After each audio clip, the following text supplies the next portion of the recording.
All right. We're going to step into 1 Timothy chapter 3, verse 11. It's going to be our it's the only verse that is describing the deacon's second most valuable asset. Now, you say, well, what is that? Well, it's the wife. And you say, well, why is the wife the second most valuable asset? And, the woman's like, I'm second to none. Who are you to have someone ahead of me? And every one of y'all know and understand that you don't want a husband who makes their wife number one. It just doesn't work. If you idolize your wife, God is now taking second place. A husband's number one asset, a deacon's number one asset is his relationship with his Heavenly Father. And if he has a good relationship with God, that transcends down to a good relationship with his wife. But if he doesn't have a good relationship with God, it's going to be a terrible, terrible marriage because the priorities are all wrong. The most valuable relationship a deacon possesses that is on this earth, outside of his relationship with God, is the relationship he has with his wife. And tonight we're going to look at the qualifications of a deacon's wife. And we're going to look at 1 Timothy chapter 3, verse 11. It's the only verse that gives any qualifications for the deacon's wife. And I think that that's just too narrow of a scope.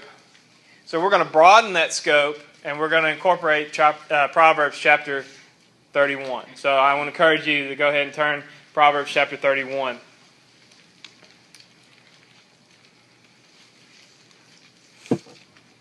Proverbs chapter 31. My wife does not like Proverbs chapter 31. Because when you start looking at all these qualifications and all this, it just builds the woman, the wife, the mother, to a high pedestal that she thinks that she cannot attain to. She says, if I just want to feel just completely down and rotten about who I am as a wife and as a mother, I'll just read Proverbs 31. And I said, well, and I talked to her about this afternoon. I said, do you want there to be a lesser standard? And she's like, no. The standard's there for us to meet. If everyone could meet the standard, it wouldn't be much to it, would it? It wouldn't be worth striving for. But because the Proverbs 31 is here, we see that I think it gives the backdrop of what every Christian wife, mother ought to have. And so I don't want us to just think about, okay, what is a deacon's wife, and we just kind of funnel in on that one thing. I want us to look and understand what is the role, what is the characteristics of a godly wife, a godly mother. And we see it here, Proverbs chapter 31. And it starts in verse 10. We'll read that together. It says, who can find a virtuous woman? For her price is far above rubies.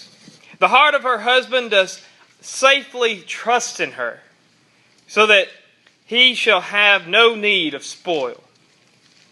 She will do him good and not evil all the days of her life. She seeks wool and flax and works willingly with her hands. She is like the merchant ships. She brings her food from afar. She rises also while it is yet night and gives meat to her household and a portion to her maidens. She considers a field and buys it. With the fruit of her hands she plants a vineyard. She girds her loins with strength and strengtheneth her arms. She perceives that her merchandise is good. Her candle goes not out by night. She lays her hands to the spindle, and her hands hold the distaff. She stretches out her hands to the poor, yea, she reaches forth her hands to the needy. She's not afraid of the snow for her household, for all her household are clothed and with scarlet. She makes herself coverings of tapestry. Her clothing is silk and purple. Her husband is known in the gates when he sits among the elders of the land. She maketh fine linen and sells it, delivers girdles unto merchants. Strength and honor are her clothing, and she shall rejoice in time to come. She opens her mouth with wisdom, and in her tongue is the law of kindness. She looks well to the ways of her household, and eats not the bread of idleness. Her children rise up and call her blessed. Her husband also, and he praises her. Many daughters have done virtuously, but thou excellest them all. Favor is deceitful, and beauty is vain, but a woman that fears the Lord, she shall be praised. Give her of the fruit of her hands, and let her own work praise her in the gates. And I want you to notice that here in Proverbs 31, there's really 4 sections to this proverb that lays out what a virtuous woman ought to be. The qualifications can be summed up in these 4 things. The first one is, it speaks, verses 10 through 12 speak of the treasure of the good wife, or the treasure of the good wife. A good wife is a virtuous woman, which means integrity. That means moral strength. Look what it says about her. She is valuable to her husband and family. Her price is what? Above rubies. Now, the word price here speaks of her preciousness. She is a rare, more valuable than rubies. It speaks of how precious and valuable she is. Did you know that there's only one woman in all the Old Testament that is described as a virtuous woman? Does anyone know who that was?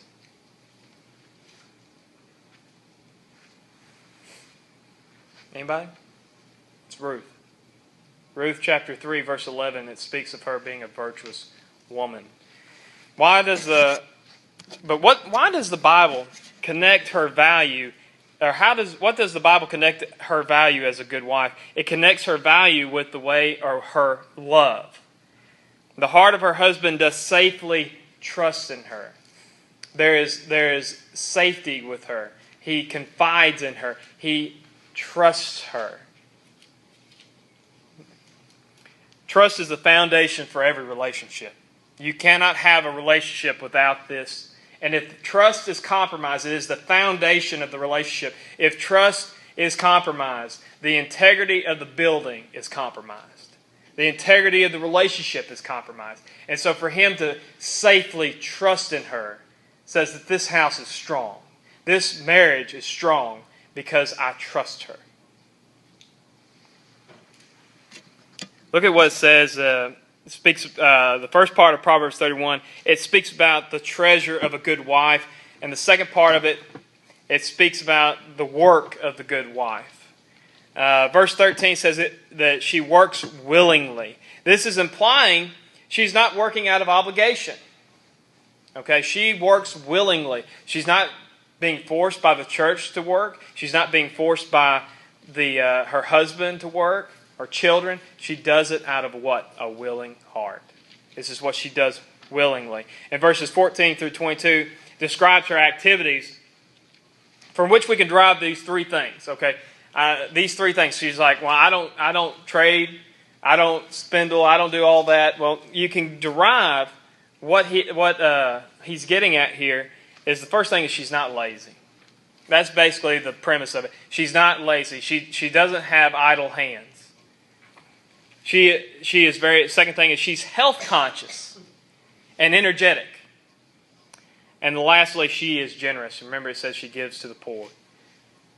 So the first truth is that the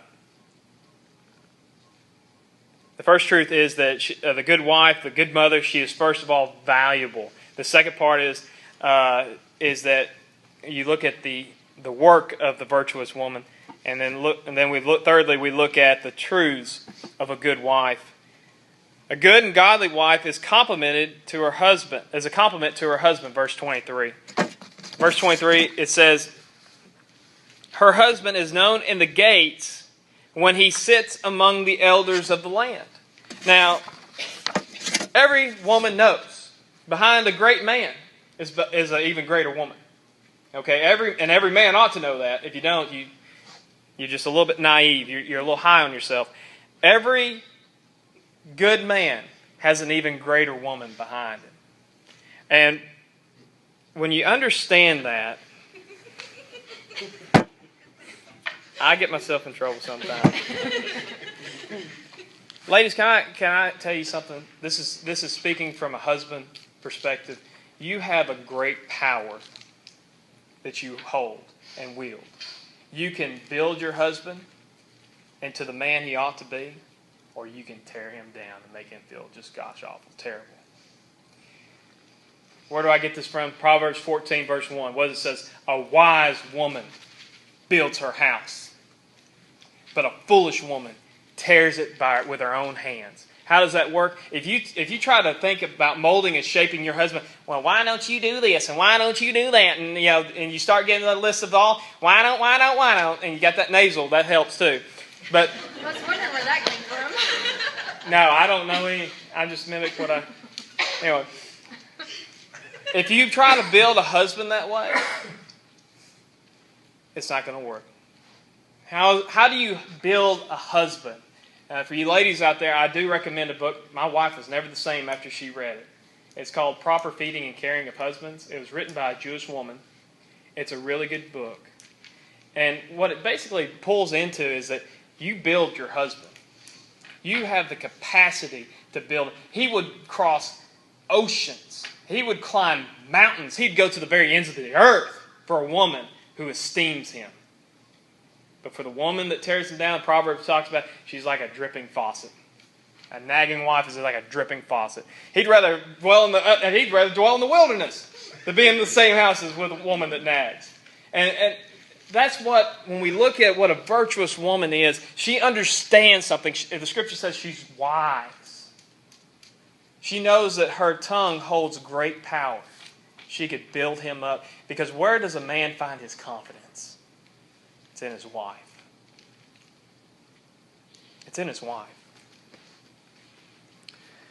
He's known in the gates because his wife encourages his strengths, helps his weaknesses, counsels him wisely, and builds up his confidence.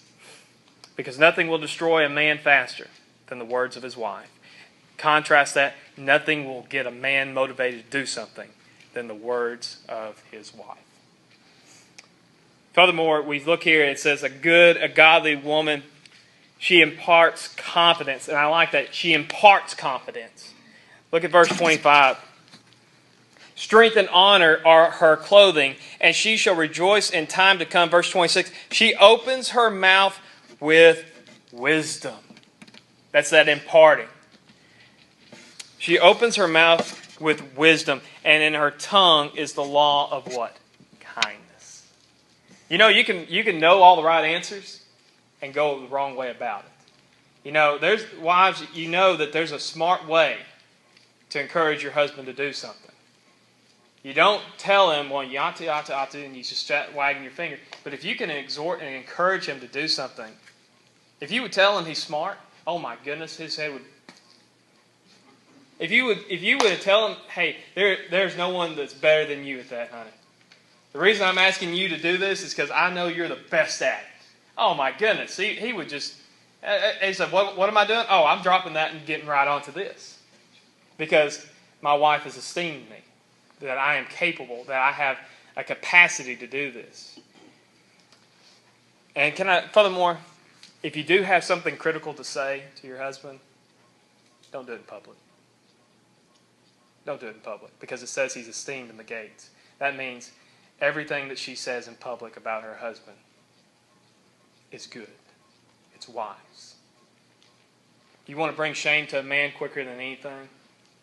Scold him in public. That will make him resent you faster than anything.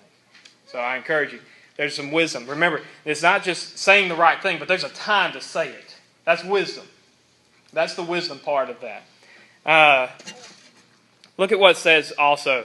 The first three things is what? She is valuable. She is precious. The second thing is it looks at the work that she does. That she's not lazy. That she's health conscious and energetic. And that she is generous. And the third part is that...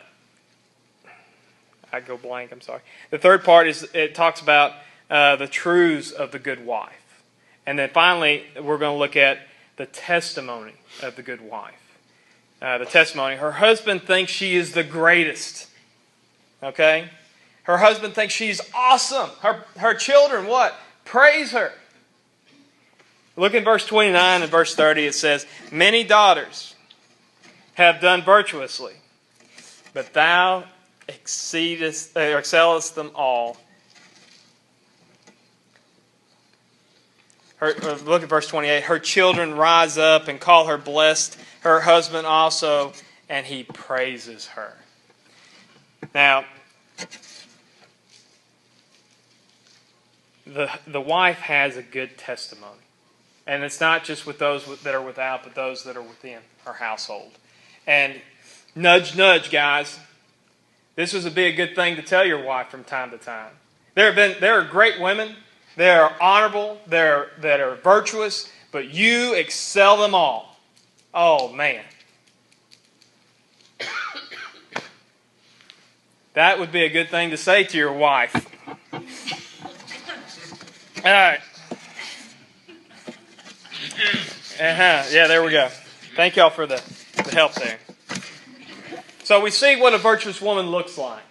Now, when we look at the deacon's wife, okay, there is one place, Romans chapter, I believe 16, verse 1, it talks about a servant, and it's given a female name. And that word servant is the word that is in the Greek deaconess. That means the wife of the deacon has a ministry. She has a ministry. And whether we like it or not, when we elevate the husband to the role and the capacity of a deacon, the wife is up with that.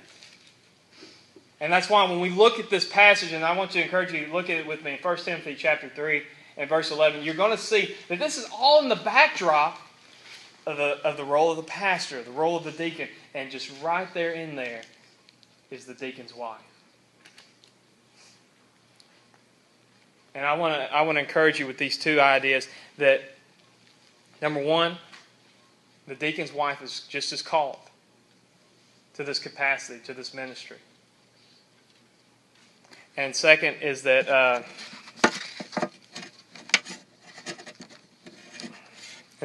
deacon's wife needs to have the same character as her husband, because it says the word what?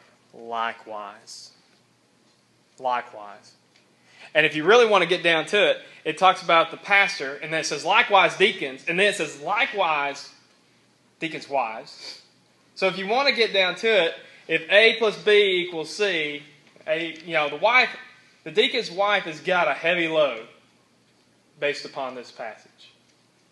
But there's only four things that it just gives that adds to the quality of what a deacon's wife ought to be in this passage. It only gives four things. One, it's look at with me in 1 Timothy chapter 3 and verse 11. It says, it gives these four specific things.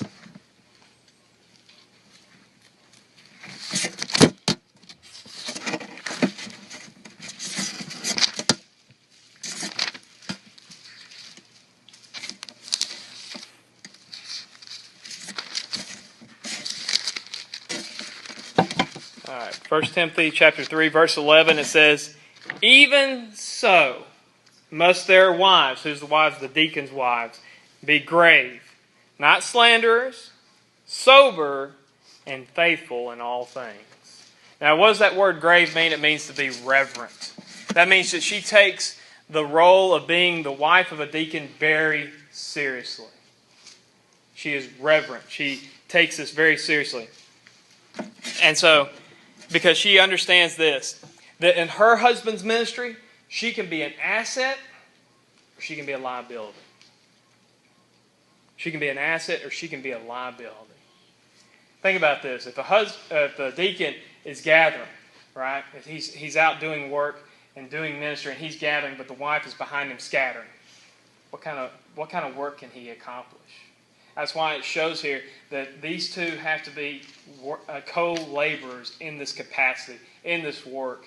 And she needs to take this seriously. That means that she doesn't need to take this lightly.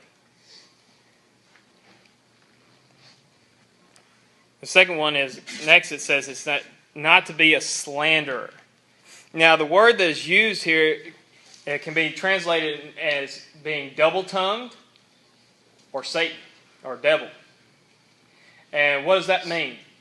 Who is Satan? He is what?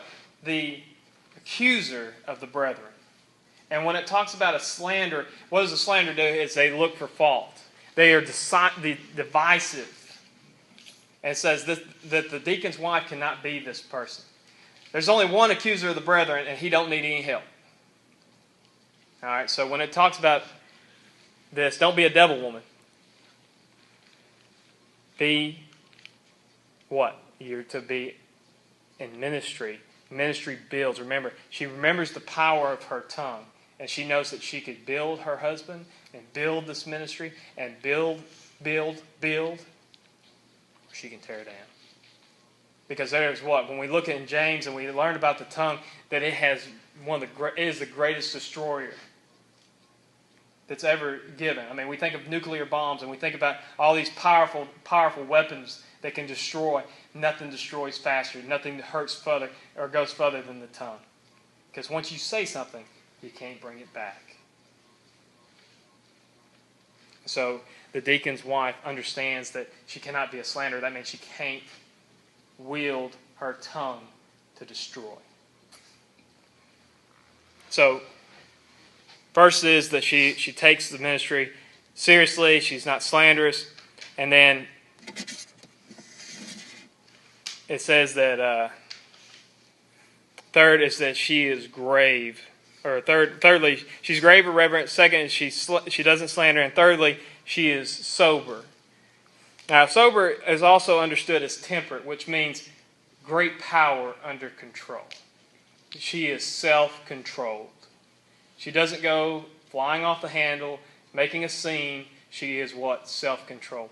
Even in the midst of great anger, because in ministry, this is the way it happens. Sometimes the husband's going to be attacked. Whether it be a deacon, a pastor, it doesn't matter. And what does she do? She keeps her cool.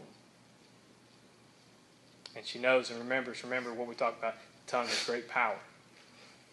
And so this understanding is that she's under control. Everything around her may be out of control, but she remains in control. And then look, the last thing it says here is that she is faithful in all things. Now, we're going to close with this, but when it talks about being faithful in all things, it can mean a passive voice or it can mean an active voice. And what I mean by that? It could be passively, meaning that others can depend on her. She's dependable. Or it can mean actively, is that she is constantly in dependence upon God. But she is faithful in all these things. And that's pretty much all it gives about the deacon's wife. But I hope that, at least you can walk away and it's like, I'm not a deacon's wife. It doesn't matter. You can still be a good, godly wife. You say, well, I'm not married. You can still be a good, godly mother. It's like, well, I don't have kids. You can still be a good, virtuous woman. And so I pray that you'll take this. Guys, that you learn from this. Ladies, you know and understand the power that you hold. It's a high calling. It really is. I mean, we don't want to diminish, because a lot of times ladies think that they need to be out in front. They need to be out in front. But when we look at Scripture and we look at how the house has been organized and how the God has set this all up, she belongs at His side. She complements Him. And that's what a good, godly, virtuous woman, that's what she looks like.